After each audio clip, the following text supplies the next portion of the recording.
Welcome everybody to Extreme Off-Road Silly Builds, and today we're dealing with the 2014 Local Motors Rally Fighter. Now this has a 964 horsepower, 843 pounds-feet of torque, 7 litre twin turbocharged V8 engine, and the car itself weighs 3,521 pounds. It's got all-wheel drive, off-road tyres and off-road suspension, and it can do 0 to 16 5.198 seconds, 0 to 111.899 seconds, and do 205 miles an hour. Now I know that doesn't sound like the quickest accelerating car that we've had on this series, but this has a really good high riding height. It's got all-wheel drive, it's got the tyres, it's got the pedigree to be going off-road like this, and yeah, all of that should help it go through the water really quickly and deal with all the bumps and the jumps.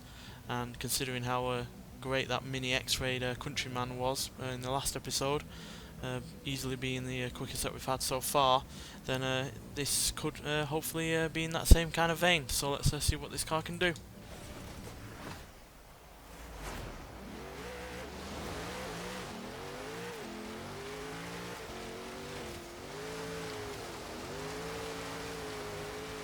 Does roll a fair bit, and then again it is a high riding car. Hopefully that soft suspension will help in terms of dealing with the bumps and the jumps.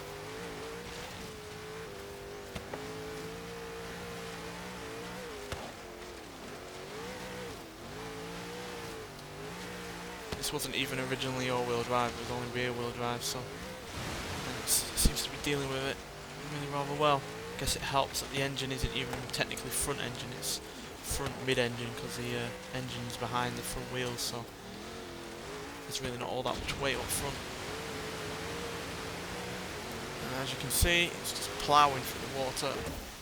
But that is a bad thing, is when you hit the land and you're still in the water, you can drag the car to the side that the water is still on, which does cause some control issues, as you saw there.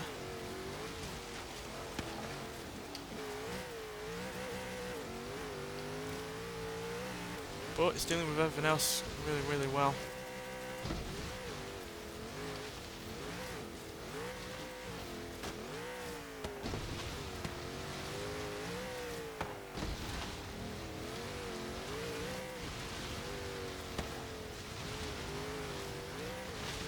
Would be great to finally get a car below the 2-minute mark, because we've been progressing towards that point for a very long time so far.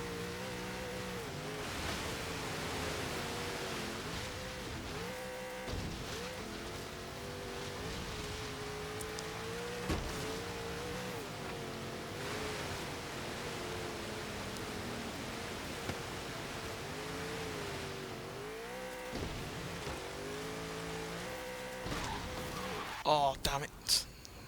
Come on, we can do it. Going for a quick time here.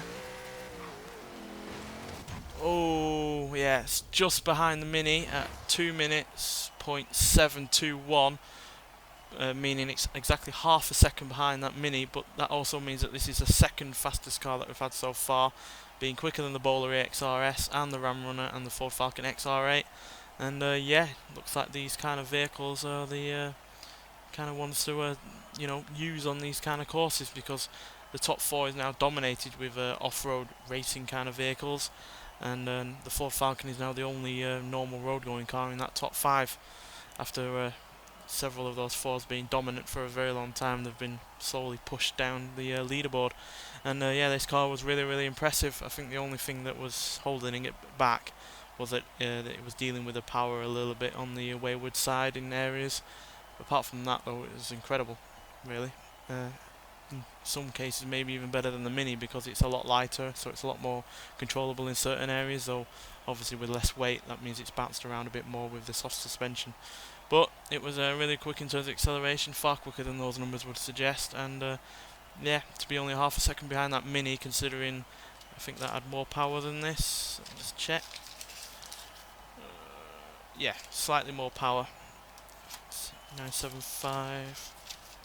Yeah, it's got 11 horsepower more, but obviously it weighs a lot more as well. But whether or not that power makes a difference over that weight, I'm not sure. But either way, this and that Mini are incredible vehicles, and yeah, Even though we haven't, you know, moved even closer towards getting below that 2-minute mark, we are, yeah, proving that these kind of vehicles are the way to go in this series.